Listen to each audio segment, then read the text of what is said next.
Do you have any questions? Yes. Governor, deportation depot, Alligator Alcatraz were initially kind of pitched as a temporary stopgap. Curious if you have an idea of how long these facilities will be needed, and also an update on the status of the 2 additional facilities that were being talked about. I think one of the Panhandle. Yeah, so look, DHS didn't have capacity. We've stepped in. It's obviously been a force multiplier. They've been able to do a lot more as a result of what we've done. But, if they expand their own capacity, then that's going to be the first place they're going to turn to, right? Because, these are support. We don't choose who comes in. It's DHS chooses who gets sent to these places. So if they have their own places to do it, great. We're not trying to get headlines in this.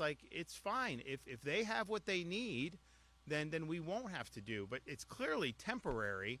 How temporary will depend on the pace that they have in terms of doing the expansion. But obviously, we would anticipate, at some point they're going to up their own capacity. I know. I talked to Tom Homan. He wants to do that for sure.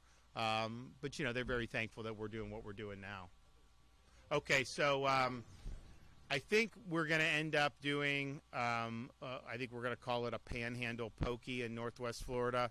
So that's being done. We can go live on that probably relatively soon, right, Kevin? Yeah. So it's basically, we do this, DHS approves it, and then they obviously reimburse it. This has been waiting, I guess, at the DHS leadership level for approval. So if they approve, we'll open. If they don't, then obviously, we'll stand by, and that's fine. I think it should be approved because I don't think that they're where they need to be on deep detention space.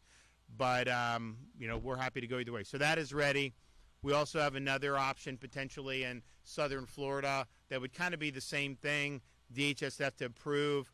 But, we want to use some of the good thing about this facility is that this required very little to get it ready, right? Alligator Alcatraz, you had the airstrip, which is, saved a lot of time to be able to fly right out. But, you had to build temporary stuff there, which was fine.